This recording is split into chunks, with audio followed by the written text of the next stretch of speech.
അല്ലെങ്കിൽ ഇനി അതിദരിദ്ര സംസ്ഥാനത്തില്ലാത്ത സാഹചര്യത്തിൽ മുഴുവൻ സബ്സിഡി നിർത്തുകയാണെന്ന് പറഞ്ഞാലോ? അപ്പൊ എന്തായിരിക്കും ചെയ്യുക? എന്താണ് ഗവൺമെന്റിന് അതിന് മറുപടി ഉണ്ടാവുക? ഇത് ഞാൻ ചോദിക്കുന്നതല്ല. KC വേണുഗോപാലിനെയും വിട്, അദ്ദേഹം രാഷ്ട്രീയക്കാരനാണ്, കോൺഗ്രസിന്റെ നേതാവാണ്. പ്രൊഫസർ KP കണ്ണൻ ചോദിക്കുക, ഇങ്ങനെ ഒരു സാഹചര്യം ഉണ്ടായാൽ നമുക്ക് എന്തു ചെയ്യാൻ സാധിക്കുമെന്നുള്ളത്. ഇപ്പൊ ഭരിക്കുന്നത് BJP ആണ്. അവർ ഈ സർക്കാരിനോടോ ഈ സംസ്ഥാനത്തോടോ വലിയ താല്പര്യമൊന്നുള്ള ഒരു പാർട്ടിയോ സംവിധാനമോ ഒന്നും അല്ല. കോൺഗ്രസ് ഭരിച്ചിരുന്നെങ്കിൽ നമുക്ക് എങ്ങനെയെങ്കിലുമൊക്കെ അഡ്ജസ്റ്റ് ചെയ്ത് നിൽക്കാമായിരുന്നു. ഇതല്ല, ഒരവസരത്തിന് വേണ്ടി കാത്തു നിൽക്കുകയാണ് ഗവൺമെന്റിനെ ഞെരുക്കാൻ, ഈ സംസ്ഥാനത്തെ ഞെരുക്കാൻ.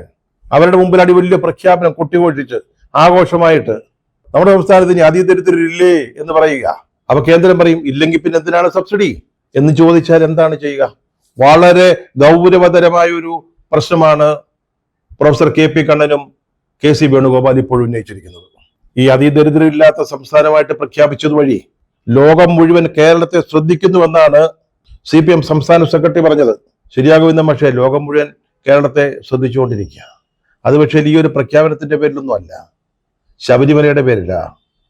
ലോകത്തെ തന്നെ ഏറ്റവും പ്രധാനപ്പെട്ട തീർത്ഥാടന കേന്ദ്രങ്ങളിൽ ഒന്ന്, ലക്ഷക്കണക്കിന് ആളുകൾ പ്രതിവർഷം തൊഴാനെത്തുന്ന ഒരു സ്ഥലം, പുണ്യ കേന്ദ്രം. അവിടുത്തെ സ്വർണം വലിയ തോതിൽ കവർ ചെയ്യപ്പെട്ടു. അതാണ് ഇപ്പോൾ ലോകം ശ്രദ്ധിച്ചുകൊണ്ടിരിക്കുന്നത്.